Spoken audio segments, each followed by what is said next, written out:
Jadi setiap prajurit, apalagi pemimpin prajurit, itu sadar benar bagaimana pentingnya pangan. Kita kalau mau perang, utama yang kita pikirkan adalah makan.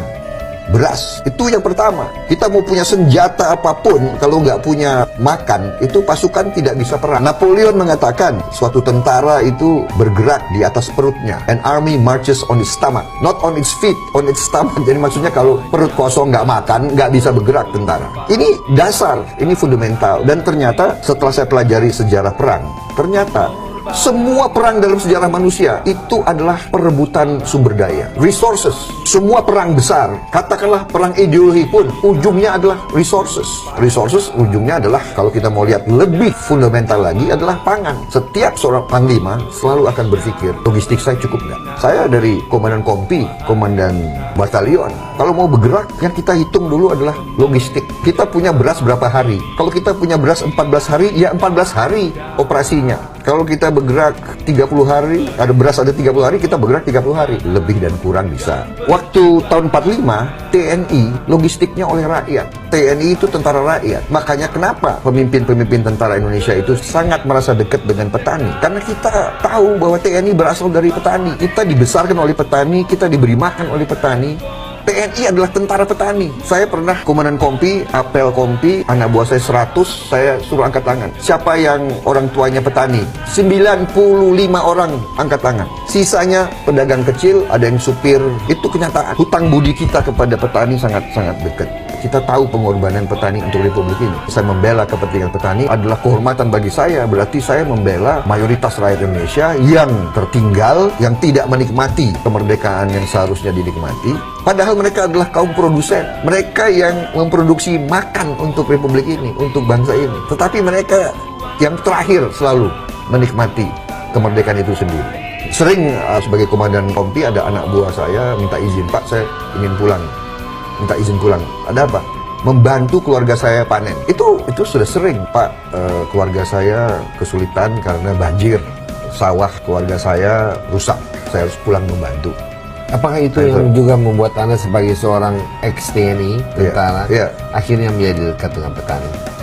Saya kira demikian ya. Bagaimana dari awal? Dan dari awal kita sadar. Kita sadar benar bahwa TNI dibesarkan oleh rakyat. Itu juga filosofi TNI, itu juga doktrin kita bahwa kita ini tentara rakyat. Waktu proklamasi 17 Agustus 1945 kan tidak ada APBN. Kita ini bukan negara-negara seperti India atau Malaysia, kemerdekaannya diserahkan oleh penjajah, di mana sudah ada tentara, sudah ada anggaran, sudah ada gaji. Kita tidak kan?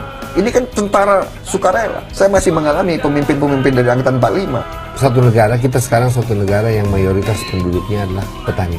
Pada waktu harga komoditas naik, kenapa petani kita kok miskin terus?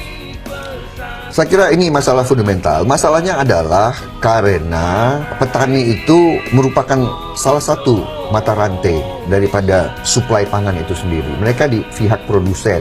Nah, pengolahan produk ini, kemudian distribusinya, kemudian penggudangannya, dan akhirnya penjualannya, itu ada pihak-pihak lain, golongan pedagang yang menjalankan ini. Sehingga kenaikan harga di pasar, di ujung pasar, apalagi harga dunia, itu tidak langsung dinikmati oleh para petani. Ada peningkatan, ya, ada. Tetapi mereka terakhir. Karena apa? Mereka tidak mampu, tidak punya akses kepada modal, tidak punya akses kepada pendidikan untuk bisa ikut di dalam processing dan distribusi ini. Nah, ini yang di negara-negara di mana pemerintahnya sangat menyadari pentingnya pertanian. Pemerintah menjadi lokomotif, pemerintahlah yang membawa akses terhadap modal, teknologi, pelatihan, pendidikan dibawa ke petani sehingga petani bisa menikmati. Ini terjadi di Thailand, terutama di Vietnam. Jadi ada benar-benar keberpihakan besar pada sektor pertanian dan produsen. Kita mendengar begitu banyak calon presiden, pemimpin-pemimpin kita selalu berbicara, kita mau petani, kita akan bela petani, kita akan memajukan petani, kita akan menyekolahkan petani. Sama seperti apa yang dikatakan oleh Bowo. Pertanyaan saya, how you gonna do that? What are you going to do? Bagaimana Anda caranya merubah nasib petani kita? Pemikiran-pemikiran apa yang ada pada Anda? Sebetulnya ya, kita tidak perlu terlalu mencari rumus-rumus seolah ada rumus yang lebih hebat, rumus. Kita melihat empiris saja pengalaman yang sudah kita jalankan. Gitu. Jadi Orde Baru di bawah Pak Harto itu tidak semuanya jelek. Yang diakui dunia, salah satu keberhasilan daripada pemerintahan Pak Harto adalah pengelolaan dan pembangunan di sektor pertanian. Di mana peran koperasi, KUD, peran Bulog, peran pemerintah, program-program pemerintah. Nah, itulah pemikiran kita sekarang bahwa khusus untuk pangan, karena pangan ini menurut pandangan kami bukan semata-mata masalah ekonomi, kita memandang ini lebih tinggi.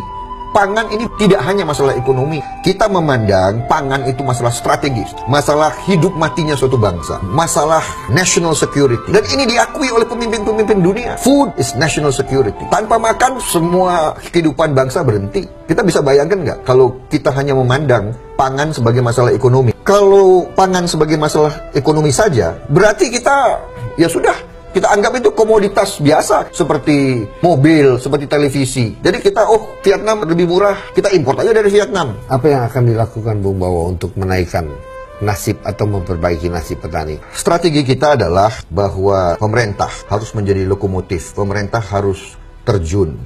Dan ini agak berbeda dengan faham-faham neoliberal, faham-faham pasar bebas murni. Ya, kita berbeda. Kita memandang tadi bahwa akses kredit itu harus dibawa ke petani melalui koperasi-koperasi. Kemudian koperasi-koperasi itu harus diperkuat, diberdayakan.